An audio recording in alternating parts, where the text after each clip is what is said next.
Canaletto for perfect Venice. But here, at the bottom of the painting, a child has fallen into the mud. Why would the master of grand canals hide a tiny accident inside a view of a city? At first, it looks like a casual detail. A mother rushing, a child crying, a neighbor leaning over the balcony to watch. But this is not the edge of the painting by accident. Canaletto places the fall where our eye enters the scene. Before the church, before the canal, before the famous skyline. We are pulled toward a tiny domestic emergency. And once you notice it, the painting stops being a view. It becomes an event. And now the whole picture begins to change. This is not the polished Venice of postcards. The square is dirty. Stones are scattered everywhere. Workers hammer at blocks of marble. A woman draws water from a well. Laundry moves in the windows. People look, gossip, work, wait. The city is not posing. It is being repaired.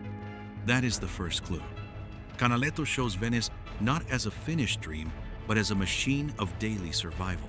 That is what makes this painting so strange. Canaletto became famous for precise, elegant views of Venice, the kind collectors wanted to own. But the stonemason's yard feels different. It shows Campo San Vidal turned into a temporary worksite, with the Grand Canal reduced to a narrow green strip in the middle distance. It is Venice seen from the back door. No festival, no ceremony, no perfect panorama. Just dust, tools, gossip, and one child on the ground. Look at the composition. Buildings close the scene like theater wings.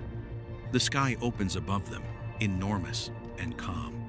Between the shadow on the left and the warm wall on the right, the figures move like actors in a silent play. Canaletto knew theater before he became famous for city views. His father painted stage scenery. And here, Venice feels like a stage set, except the performance is not heroic. It is ordinary life. The fallen child becomes the first note of sound, a cry inside a city that usually appears motionless. To understand why this matters, we need the real location. The National Gallery identifies the scene as Campo San Vidal, looking across the Grand Canal toward Santa Maria de la Carita. The yard was probably temporary, connected with work around San Vidal. So this accident is happening in a place of construction, repair, and noise. The child falls in a city that is constantly being held together. And this is not a fantasy view stitched together for drama.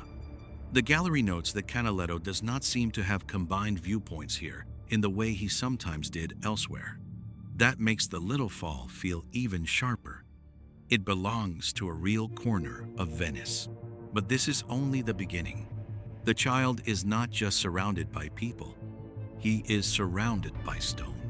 Blocks lie like broken pieces of architecture before they become facades, churches, bridges. Canaletto makes us see what tourists usually miss. Behind Venice's beauty is labor. Behind the view is a yard. Behind the postcard is a fall. This small accident pulls the painting down from the sky and into the street. One reading is simple. Canaletto may be showing everyday life with almost documentary attention. No grand symbol, no hidden code, just a real street moment. But look at this again. The child's fallen body echoes the lowered bodies of the masons. Everyone is bent toward the ground. Even the neighbor looks downward from above. The whole painting is organized around looking down. And suddenly, the Grand Canal is not the main character anymore. The city's drama is not in the skyline. It is down here, at human height. But there is another version. Maybe the child is a warning about fragility. Not a moral lesson in the obvious sense, but a visual feeling. Stone looks permanent. Venice looks eternal. Yet the view Canaletto painted has changed. The Campanile of Santa Maria de la Carita later collapsed, and parts of this urban landscape disappeared. So the tiny fall in the foreground suddenly feels like an omen in miniature. A body loses balance.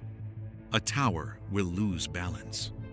A city that seems solid is always closer to collapse than we want to admit.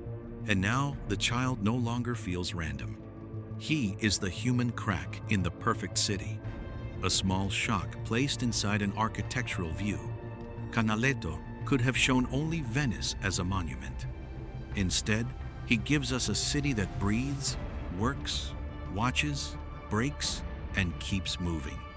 So the mystery is not only why the child is here, it is why Canaletto wanted this fall to be the first thing we discover. Was it just a slice of ordinary life, or did he hide the truth of Venice in this one small accident? And if you notice the clue, leave a like, subscribe, and join us for the next painted mystery.